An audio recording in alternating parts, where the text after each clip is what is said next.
Hey, Clown Girl here, and today we're reacting to the lore of Team Fortress 2 by Chapo. Let's jump right into it. Team Fortress has remained one of the most well-known and popular FPS series for decades at this point, and during all this time, a story has been built that somehow makes sense in the end. So join me as I go over— Oh my god, I just realized we're gonna learn the lore behind this game. I thought there was no lore really, other than the Meet the Team. for everything you need to know about this universe. Hi everybody, I'm here on a rooftop. You know, I'm just in a chaotic mood, pouring water and dropping loose change on pedestrians, blinding pilots with this magnifying glass, and of course, who can forget about cutting ropes that are lifting grand pianos up multiple stories for some reason. So Team Fortress 2, TF2, whatever you want to call it, surprisingly coherent story. The best way to describe it is as chaotic, and you'll see that in about 30 seconds, I would say. So Team Fortress takes place on an alternate version of Earth with a few major differences. A majority of gameplay occurs in New Mexico, but before I'm actually able to explain why that is, first we gotta take a look at the centuries of history before any modern mercenaries fight each other. Let's start off between the 1500s to the 1800s. Bro, what? Dude, this lore goes deep. Why are we starting with the dinosaurs? Holy crap. Many historical figures do about what they normally do, but they get a little bit wackier with it. Most US presidents in this story slept near gas leaks, and everyone else took a swig of the silly juice. Like, to give an idea, hats are a sign of wealth with a caste system, and real-world figures like William Prescott would shoot poor people to decrease the ratio of people without hats. Compared to some of the other stuff down the line, this is nothing. First up, Dude, people that wear hats are superior, I will say. So, I can agree with that guy. Say hello to Shakespeare, the strongest writer who's ever lived. Not only was he a literary genius, but he was also just a regular genius, inventing the stage play, the rocket jumper, and America. His downfall comes when he invents the multiple story building, but not stairs. Up to this point, stairs never existed, and they won't for a very long time. Wait, but how do they go up the stairs if it's a multi-story building? Maybe it's like a ramp? So the only way folks would go up the stories was through rocket jumping, which is the process of jumping as you shoot a rocket from a rocket launcher, propelling yourself upwards. This becomes about as ordinary as skateboarding, where a lot of people know how to do it, but it's really scary when you get into it. So Tony Hawk will be the pioneer of rocket jumping. Then a 200-year gap happens where everything's roughly the same, but also not really. The Revolutionary War for America, the Boston Tea Party, all that stuff happens in America, but George Washington considers himself a failure for never being able to become invisible, and military officer Benedict Arnold commits the crime of refusing to eat soup offered to him. In 1788, a man named Nicholas Crowder is among the first people to leave Britain and head to Australia. Partway though, he changes his mind and moves to the South Pole, then making a deal with a foreign mafia and taking over both poles, somehow gaining mythical powers, thus beginning the horrors of Old Nick, who Old Nick is— do you think that Old Nick is related to the Australian sniper? I called him British in the last video, and a lot of people in the comments got mad, but now I know he's Australian. So maybe this is his distant relative. Unlike Santa, abducts naughty children to make them cool weapons and hats that he would eventually sell in a get-rich-quick scheme. So he's like a 3 out of 10 Santa. Then in 1822, a businessman for a company called Mann Co, named Zephariah Mann, loses his wife when she gives birth to triplets. Now the first two he names Redmond and Blutarch, and they grow up to become stupid idiots who are dumb idiots. They're dumb and stupid, and their BMIs are higher than their IQ. Dumb.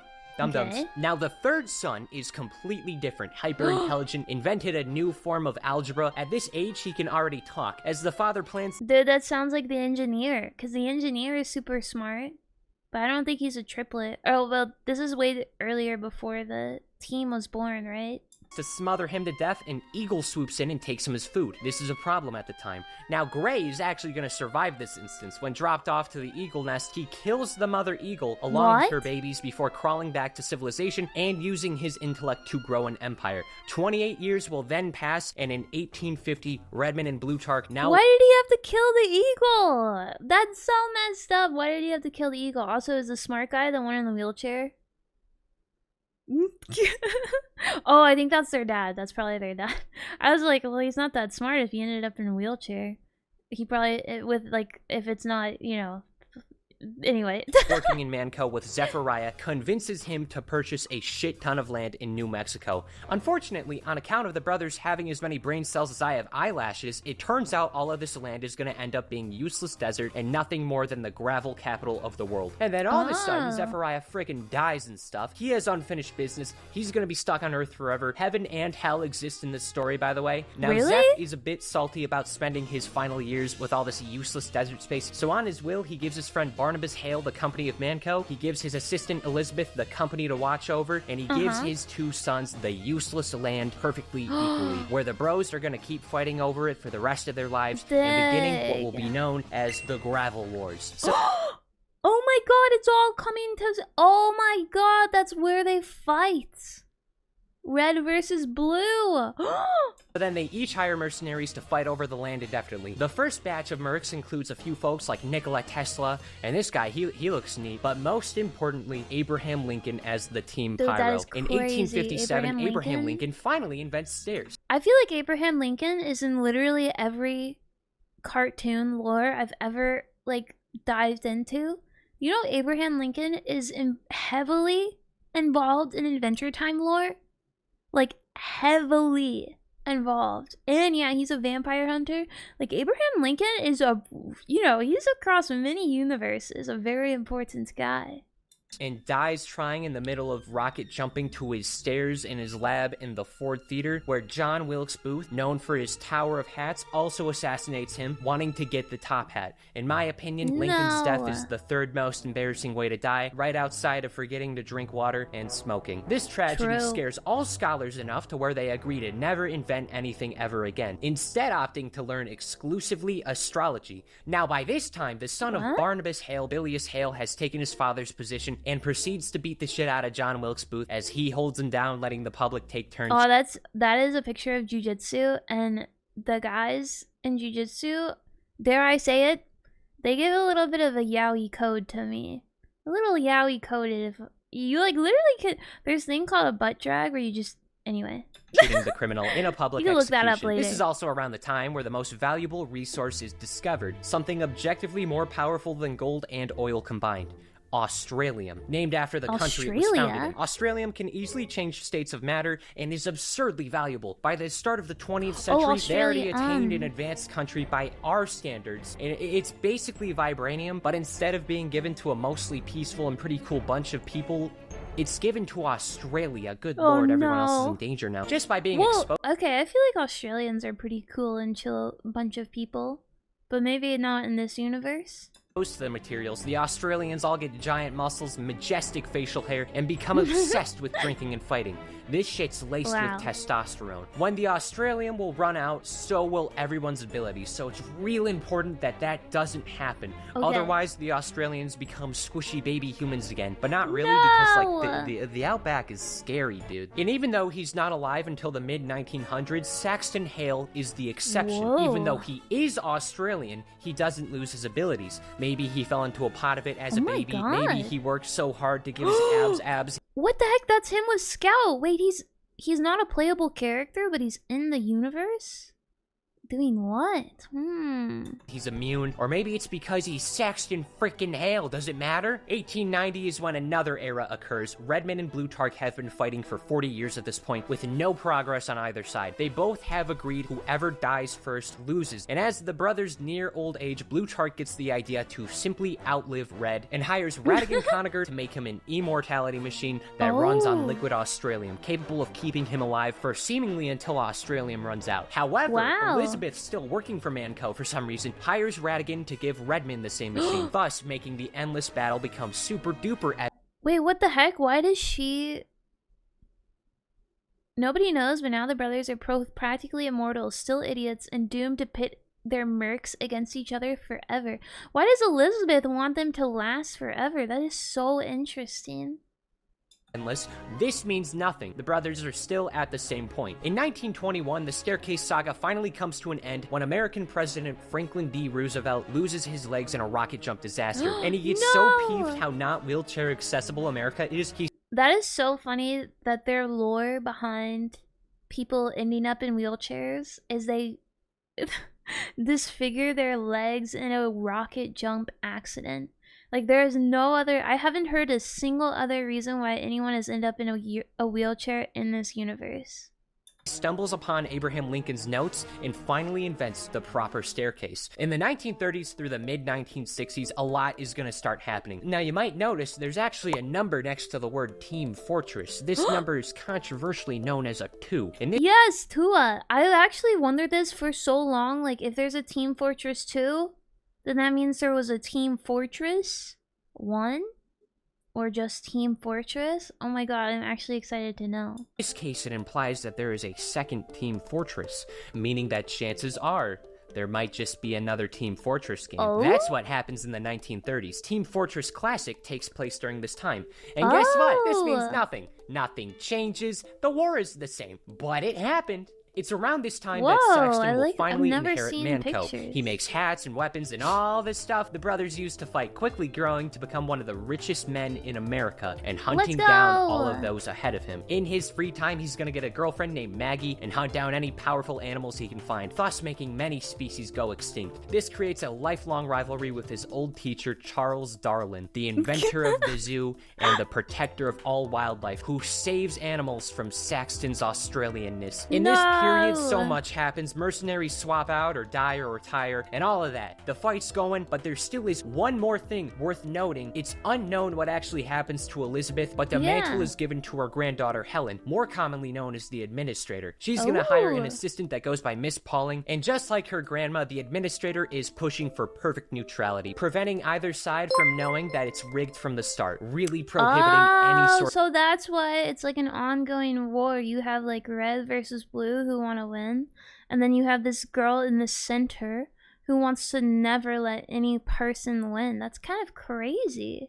Of advancements, and you can also tell because she's wearing purple, and purple is between red and blue. It's now 1967, and we are finally at TF2. Good old TF2, the game that's been around for nearly 2 decades and hasn't been updated for half of it. On one hand, these characters have a lot of complexity and things going on in their lives, but at the same time, they're doing exactly what the mercs have always been paid to do: fight for red or fight for blue. Also, Apple exists already. Sure, in 1967? It's very pick and choosy what occurs here. There are 18 mercs in TF2, 9 per side. It's unknown if they're all doppelgangers or why they get killed all the time on camera but continue to respawn. Answering both of these questions, the former, I have no idea. The latter, there's immortality machines. Is it really that hard to believe that there could be like respawns in a controlled area? The point is, as long as these 18 mercs are fighting, nothing will change. They're doing a 9 to 5 where they kill each other. And I actually don't need it. 18 mercs means that there are 9 on the blue and 9 on the red team?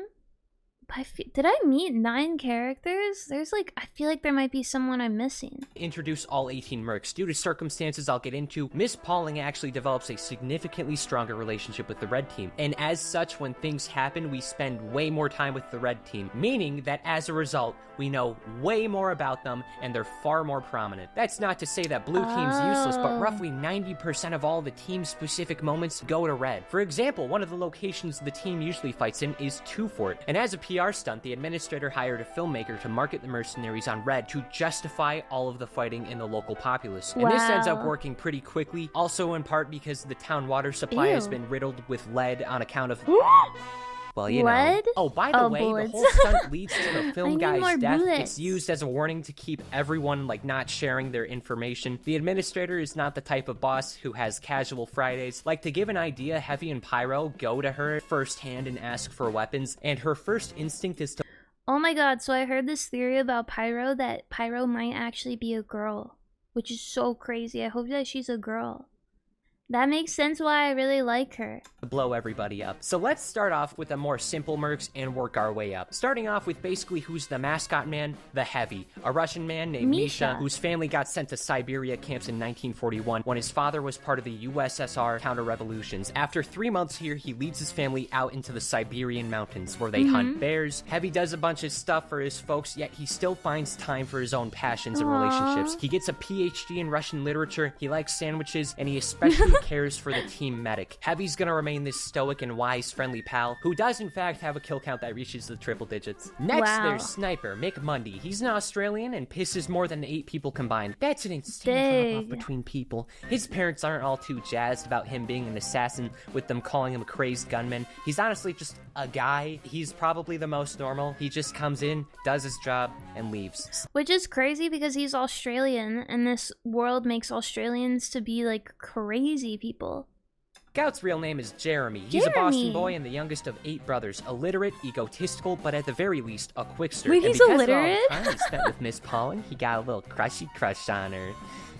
Now, Spy's a French guy who may or may not be the father of Scout. He is. It's pretty much confirmed. No Red way. Spy specifically is the dad of both Scouts, actually. He did both of the Scouts' moms last night. How embarrassing. Oh now, my here's a fun God. little fact. In Meet the Spy, the Red Spy is disguised before the Blue Sky shot between the eyes. He's acting as Scout, pretending to cry as the Red Spy got between his mom's thighs. Knees weak, arms are heavy. Slather myself in spaghetti. He's just shocked because someone actually got pictures of him doing someone's mom. That's a normal thing in this field of work. Ludwig, aka Mr.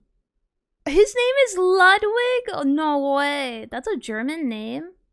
Medic, has no doctorate, never went to school, and had his medical license revoked when a patient's skeleton went missing, but at least he has a pigeon. Wait, how did he have his medical license revoked if he has no doctorate and he never went to med school? Named Archimedes. In a room full of psychopaths, Medic shines upon them and will prioritize exclusively his own goals. I think the engineer is the most vague. Red and blue Engies are both related. Red Engie, Del Conacher, has 11 PhDs, has innovated the Immortality machines, and out of everyone, I think he's the one not showing his cards, in part due to how powerful his knowledge is compared to everyone else, even Medic. Yeah. Travis. Yeah, that's why I was wondering the engineer, he is so smart. Like, every single word he says is so smart. It's crazy that he's American. Tavish Finnegan de Groot. Holy crap. Finnegan de Groot, better known as Demo Man, is a Scottish hyper-alcoholic cyclops. He comes from a rich family who associates success with the amount of jobs worked. Demo, for example, earned 7 figures through 3 jobs, and his father worked 26 at one point. It's tradition for the de Groots to be up for adoption when young. He was only taken in when he blew up his adoptive parents and the Loch Ness Monster at the same time. One Halloween, he's offered a job to clean a library for a single nickel by a wizard. Yes, no way. A wizard. What named Merasmus, a 6,000-year-old figure. The only rule Demo has to follow is not open any of the books. So Demo opens the book, and now he has a haunted eye socket, whatever. Oh my gosh, that's such a goofy thing. So, okay, he kind of like skimmed over this, but Demos is in this situation with the wizard because he literally blew up his adoptive family's house. This guy is like so traumatized. I feel so bad. Dude. Holy hot dogs, what the frick frack snick snack do I say about Soldier? Very stupid, master of war, master of rocket jumping, drinks so much lead water, Flint, Michigan would have a drought. He's a lawyer, a patriot, and probably sleeps in a running washing machine. He wanted to fight in World War II, got rejected by every military branch, went to Poland himself, and went on a massive rampage until he heard about the war ending in 1949. Reminder, World War II ends in... Oh my god. So he tried to enlist in every branch of the military in the US, got denied to all of them, so he just went to Poland himself. That is insane. This guy's a crazy person. At least his heart's in the right place. And he's a lawyer. Like, should have stick to law school, buddy. 1945. He very likely removed a small country's worth of men from the population. And then there's Pyro. I don't know. They're my favorite. Pyro and Heavy are my favorites to play. They make me feel like the best player in the whole wide world. We don't know anything about Pyro. They're just happy to be here. I like all these characters, though. I sure am glad, despite the millions of deaths they've suffered by the player base, I'm glad a respawn machine prohibits that whole death thing from actually happening. Maybe it, like, makes the mercs forget that they died or something. I'm not so sure. What I do know is that the administrator and Miss Pauling do not want either side being friendly with each other, nor do they want progress on red or blue's end. That's so weird. It's weird that she wants the neutrality between both teams, but in order to reach neutrality between both teams, she has to essentially pit them against each other constantly. But also she has like a favorite side, which is clearly the red side, so don't know, it's kind of sus. They're purple. Like at one point, Red Demo and Blue Soldier become best friends and seemingly are gonna refuse to kill each other and maybe talk about their jobs and maybe even talk about their contracts. The possibility of this alone makes the administrator force upon them a friendship divorce. But Saxton, on the other hand, he's the cool boss in the office. His office desk is a grill. That's badass. Saxton invented the internet and buys all of Europe. He found the Yeti species Man, the more I hear about Saxton, the more I am in love with him. He sounds awesome. Them and then built a Yeti park exclusively to hunt the Yetis. And then when the Yetis go extinct, he makes that a battlefield. I mean, what do I say? He's Saxton Hale. For 4 to 6 years, the gravel wars will happen with these teams. A lot is gonna happen. And even though they have an objective chronological order of events, it hardly matters. Plus, I forgot to write down the order, so I'm just gonna go in whatever feels right. Outside of the Meet the Team videos, the Mercenaries do a couple of things to appease the public. One Christmas, the Blue Scout pile drives an old lady or something, and when they're on trial, the Blue Soldier causes so much of a ruckus that both of them end up in Elf and Malsantha, respectively. Just be safe, Blue Spy comes with them. While giving a little boy a haircut, Old Nick returns. No, that's shouldn't do that anymore. Old Nick tries to abduct little Jack because he can, and in self-defense, Jack moseys on over and offers him a lovely scarf that makes him fall asleep in excitement. Throughout the Halloween, some more stuff happens. What are these? Are these comics that were written from Team Fortress 2 lore? That's actually crazy. I had no idea they had their own comics and lore. I wonder if they had their own TV show. Merasmus will show up and cause a lot of problems, mostly over refusing to do the dishes, and because someone brought a vegetable dip with hummus of all things. That charcuterie board sucks. Hey, I love hummus way better than ranch. Ranch and those vegetable platters are the most disgusting thing ever. If it has hummus as the best dip. Each year, new things will invade. Like Zephyriah will show up, the horseless headless horseman, and Demoman's other eye comes back to haunt as this monster Monoculus. I understand why you drink now, Demoman. Fortunately, at least one time, Merasmus gets arrested because when returning to an expo, he discovers that Soldier made their home a raccoon sanctuary with an abundance of sour cream. Okay, Soldier, in my opinion, is the craziest person. Everyone probably thinks it's, what is that guy's name? Pyro? But it's 100% Soldier. This man is completely out of, the realm of reality. And the reality of this world is insane. And somehow Soldier feels like he's even more insane. They're roommates, by the way. I just forgot to add that. They lived with each other. Merasmus threatens to kill him, but Soldier took the come back from the dead stronger pills, and then an officer arrests him for this entire fiasco. In 1971, there's expiration date. Red gets the weekend off after successfully stealing a briefcase. When the team finds out that every time they used engineers' teleporters, the devices that they've been using for up to 4 years at this point, have riddled all of them with tumors. And they confirm this through the bread. I don't know how Heavy has never noticed this. So while trying to do something nice, Spy comes up with the idea to accomplish everyone's last wishes, but Scout does some shenanigans and nearly ruins the whole thing. But in actuality, he has a final wish to go on a date with Miss Pauling. After a montage, Scout basically fails all the teachings, so he just gives it the good old college try, even though I'm convinced Scout probably didn't even graduate high school. He sounds the briefcase missing alarm to summon Miss Pauling and wastes her yearly day off. Then Engie and Medic discover, hey, those aren't tumors. Those are just the green virus, and only bread can get the green. So as long as no one teleported any bread and never does it again, there will be no problems. Yay! But off screen, after getting a bucket as his last wish, Soldier was told at the start, and I quote, teleport as much bread as you would like. What? Wait, why did Soldier do that? He just did that for the bucket? So for the past 70 straight hours, Soldier has just been teleporting bread. So the bread just becomes a giant monster for over 4 years. This monster was roaming around Europe. I don't even want to think about what he's done if the military rejected him in every branch. Fighting happens, bing bong, blah, blah, blah, explosion, death. Also, every game of TF2 is canon. You can't prove otherwise. And then it happens. Redman and Plutarch rent the Alamo and propose a truce. Bro, not the Alamo. I was wondering when a certain historical event would reach this story again, and the Alamo, of all things, is so crazy. Turns out Gray was the one to call him there, taking out his brothers once and for all in one fell swoop, and the gravel wars are over, with no more paychecks and with both teams' bosses out of the picture. All mercenaries are about to go home and pack up and leave, but then Miss Pauling reveals, oh wait, guys, Saxton got a new job for you. Just go beat up the machines. Throwing everyone back into work to protect Mann Co facilities from Grayman and his machines. And they're only getting paid because robots run on money somehow. I feel like regular paper would be easier, but hey,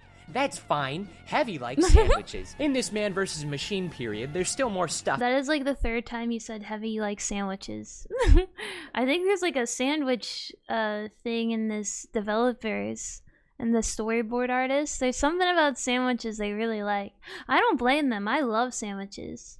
Going on despite both teams working together now. Medic figures out how to revive people within a 5-second rule, and the Mann brothers are back as ghosts. Now technically Blue Tart won the gravel wars by 7 seconds, but since neither of them could do the paperwork, they gotta go to Soldier, who might I remind you is a lawyer, where he reveals the winner is whoever can go to an afterlife last. So the brothers decide they're gonna send each other to hell, and the gravel wars are back on for a little bit. Wow, cool. Despite everything changing, nothing has changed. This period of man versus machine content takes us through a majority of 1972, and nothing would change until it didn't not change. Gray McMahon takes a step back and changes his approach to this new war. He surrenders and then challenges Saxton to the Mann Co challenge, a fight that states if the challenger wins, they get the entire company. Gray declares Saxton will fight the current company. The Mann Co challenge? Where did this come from? We need to get a Soldier in on this because he's a lawyer. That sounds made up.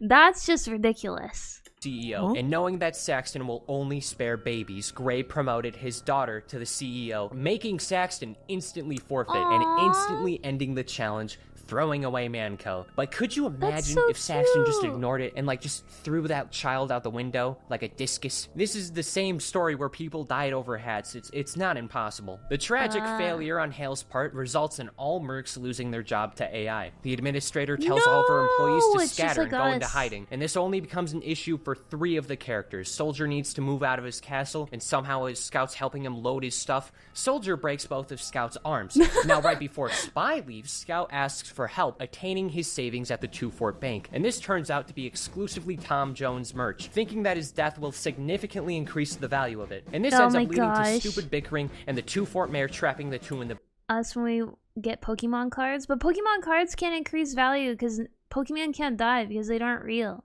Bank, only letting them out if they agree to go to jail. Now, Scout, I understand falling for this, but how did Spy not at least attempt to leave? Was he setting a good example? Did he want father-son time? They've been co-workers for like 4 years. Scout seems like a good friend to see a couple times a month, but not really like living with him, contrary to popular belief. I'm not all too interested in getting arrested in New Mexico. Now it's late 1972 to early 1973, probably. I don't know. I wasn't there. 6 months have passed since the team split, and the administrator has a plan in the main comic run. During all this time, Australium has been quickly diminishing, and there's not much left on the planet. Yet she somehow managed to net 89,000 tons of it. So Miss Pauling is tasked to find as many mercs as possible and find any remaining Australium. So she looks for the red team and starts with anyone who stayed in the Southwest. Soldier's currently doing celebrity house tours, starting at Tom Jones's house, which leads to his death in the process. This hardly matters. Also, Merasmus is Tom's current roommate, but not anymore. Next, they find Merasmus is such a couch surfer. He's like everyone's roommate. Weirdo. Why can't he just get his own house? Press CEO Pyro at this place called Frontier Engineering, where his passion for arson is reignited by his pals. And Demo, he's just a sad guy. He just jumps back in pretty instantly. Next up, Spy and Scout still in jail. Miss Pauling and Pyro go to burn books as Gray's on their trail, using all the resources and his own immortality machine to stop them, while Demo and Soldier go to court trying to free their big old buds. They fail. So now there's a public execution, and before anything happens, Miss Pauling goes in and goes, "Nuh-uh," instantly convincing the town to give up. Thank you, Leadwater, for poisoning the town and saving the day. Then the team splits up to look for Heavy and Sniper. Pyro, Soldier, and Scout all go to Siberia, while Pauling, Demo, and Spy go to Australia. The Siberia team finds Amelia Earhart's place of plane crash, finding her remains in a hot dog suit, and after smothering themselves in... Oh my god, they found her remains in a hot dog suit, but Scout was wearing... the hot dog suit. So he, oh my god, dude, Scout's fucked up, man. Honey, they attract baby bears. This is when Heavy shows up and gives that bear a stern talking to. This Let's crew go, goes over Heavy. to He's Heavy's been house, training and for all his Jana, I life. think that's how you say her name. I'm Oh, gonna say it who's like that. this? Please don't yell at me. One of Heavy's sisters gets a boyfriend. Whoa. Okay, holy, she's ripped out of her mind? And his name is Soldier. Ooh. That's not Soldier's name. His name's actually Mr. Jane Doe. Oh, and then Really? the family decides to go back to America because Siberia's cold. True. And also cold. Right as this happens, the Australia team makes it to Australia, where they see firsthand how no Australium is a bummer for the populace. And the gang spends about a week in Australia. But while that is happening, Saxton Hale finds his ex working for Charles Darwin, or Dude, if your ex is working for Charles Darwin, it is so over. Like, you're screwed. Charles offers to get Mann Co back in exchange for some Australian to keep the endangered animals alive. And then the other team makes it to Australia. Scout and Heavy are tasked with going to Ayr Rock, where they stumble upon Saxton and Maggie. This will be important. Everyone else needs to go to New Zealand, as supposedly all the last supply is over there. Only problem... I wonder if The Hobbit exists in this universe, because that's where they filmed The Hobbit, is in New Zealand. But I actually haven't heard of any media so far in this video that exists in this Team Fortress 2 universe, so maybe they don't have TV yet. Is that New Zealand decided to go underwater. No way! The entire city is at the bottom of the ocean. It's Atlantis. Because one scientist said so. He said the world was gonna end. It didn't. To counteract this, Gray sends out a new team that's actually Team Fortress Classic, alongside the medic, who does not give a sloppy string slackleberry shoot about needing to hunt his old friends. True. And as this happens, Soldier, Jana, and Spy sneak into the Australian Navy and kindly ask to borrow a submarine. Miss Pauling and Demo find Sniper's house, where Sniper nearly takes him out, and he found out he's adopted. But then wait, is he not Australian? No way. Sniper's parents died, by the way? this means Sniper's all good with going to New Zealand, and the whole gang goes on down to the underwater. Don't ask where Pyro was during this time. There was no explanation. In New Zealand, the crew... Yeah, what if he is British and everyone that told me I was wrong in the last video was wrong all along? Ha ha ha. Who discovers Sniper's real parents, revealing that he's not a true Australian, and that explains why Australium never gave him superpowers, and his real name is Mundy Mundy. I've heard Slurpees with better names. Mundy. Also, it turns out Sniper's parents also they're kind of dicks. His dad wasted all the Australium to paint test rockets to space, while his mom takes the last one. And to rub like 14 pounds of salt into Sniper's big old flesh wound, his dad steals the submarine, never to be seen again, and then the classic mercenaries shoot Sniper, killing him instantly. No! When the classic team returns with the red team, Gray decides to do a final Manco facility invasion where he gets the administrator's remaining Australium, until Classic Heavy thinks to himself, hey, I want to be immortal. Why am I making this shriveled raisin man immortal? So he rips out Gray's immortality machine, leaving him to perish and taking him out of the story as Gray's machines are about to do their invasion. Soldier and Jana are being interrogated by Classic Pyro until... Okay, we need to put Jana in the game ASAP. She is so hot. Jana removes her hand to blow up Classic Pyro. Pauling and Spy are about to take some cyanide until Heavy and Scout show up. No! Woohoo! But just kidding, it's Classic Spy and Demo. Then Soldier and Jana appear, show Classic Spy how to turn his head around like an owl, and Jana punches Pauling so hard the kinetic energy knocks the Classic Demo Man to the ground, where the Spy chokes him with handcuffs. Across the base, Medic revives Sniper as he has a nice moment realizing how much his adopted parents love him, once and for all accepting his job not as a crazed gunman, but as an assassin. And when he wakes up, Classic Heavy just starts yelling. He sucks. He's a jerk. I can't believe Sniper got a good ending. That guy deserved it. You know who else needs a good ending? I hope that Demo Man gets a good ending, because he's been through the ringer. I hate him. I hope he shrivels. The red team skedaddles, but nearly gets all their blood removed from the blood-sucking robots. But it's fine, because Demo Man having an alcoholic withdrawal, has taught his vital organs to produce alcohol, meaning that it is running through his veins and poisons the robots. The final fight begins. Scout, Heavy, Saxton, and Maggie land from a plane with the team weapons. Pyro melts classic. That is crazy. The story made canonically, like, debilitating alcoholism the hero of this situation. This is so stupid.